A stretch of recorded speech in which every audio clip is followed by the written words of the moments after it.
Pour animer le blog, on va essayer de temps en temps de vous présenter des petites vidéos sur certains termes. Aujourd'hui, on va prendre un légume de saison, les blettes, qui sont très appréciées par les gens qui les connaissent, mais je vois aussi qu'elles sont souvent méconnues et donc laissées de côté. Parce qu'on dit souvent que c'est un légume qui n'est pas très facile à cuisiner ou quoi faire avec.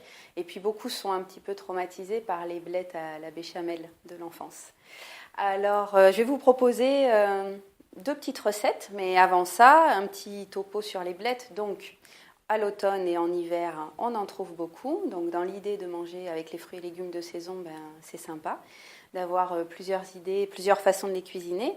C'est un légume vert, comme vous le savez, et c'est un légume qui est très riche en vitamines et en minéraux. Donc, on va retrouver les vitamines A, vitamine C, vitamine D, vitamine B12, la vitamine B6 aussi, il me semble. Et on va trouver du fer et du magnésium, et aussi du calcium. C'est une bonne source de fibres solubles. Donc, vous savez, il y a les fibres solubles et insolubles. Je reviendrai peut-être sur ça dans une autre vidéo. Qui participent à la bonne digestion et au bon transit. C'est aussi une bonne source de protéines et on en trouve plus que dans plusieurs autres légumes, ce qui est le cas de plusieurs légumes verts. Mais on reverra ça aussi ensemble.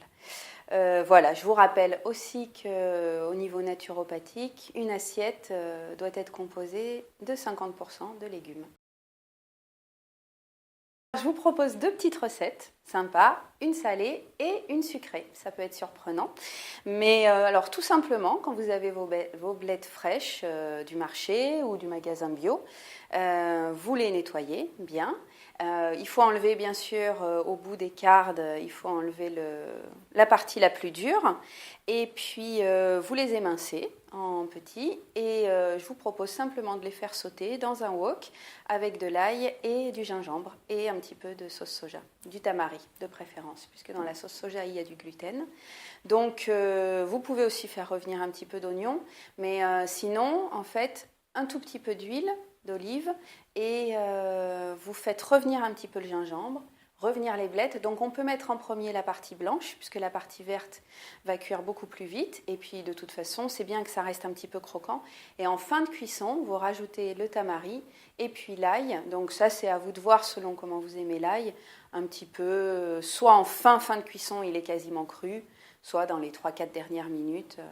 Voilà. Vous pouvez aussi verser un petit verre d'eau si vous voulez faire du jus. Et sinon, si vous les voulez simplement comme ça, c'est inutile. Et ça, vous pouvez le manger avec une céréale. Et ça vous fait un plat complet. Voilà, pour la recette sucrée, je vais vous proposer de faire une tarte ou une tourte, comme vous voulez, aux blettes. Donc, il vous faut un fond de tarte que vous aurez préparé vous-même. Ou alors, donc, on peut prendre 2 pâtes si vous préférez faire une tourte. Et après, donc, il faut vos blettes cuites à la vapeur, tout émincé. Et là, vous allez mélanger donc, des pommes qui vont être émincées très très finement, crues. On va mettre des pignons de pain, de la poudre d'amande, du sucre, des raisins secs. Et puis vous battez, donc pour une tarte de 6 parts à peu près, vous allez battre 3 œufs. Et avec un tout petit peu de crème soja, ou comme ça, une crème végétale. Et ça, vous allez le mélanger à votre préparation. Vous garnissez votre plat. Si vous voulez donc faire une tourte, vous pouvez recouvrir. Et ça va cuire une petite 40aine de minutes. Voilà. Qu'est-ce que je pourrais rajouter encore? Les blettes, c'est super bon dans un risotto. Très sympa, à rajouter à la fin, à faire revenir, pareil, à la poêle, tout simplement. Ce qui est bien, c'est que c'est un légume qui peut se travailler très légèrement. On n'est pas obligé de faire justement des gratins ou des choses qui vont cuire longtemps. Et comme ça, on profite de tous ces bienfaits. Et puis voilà, je crois que c'est tout pour aujourd'hui. Donc merci, puis à bientôt.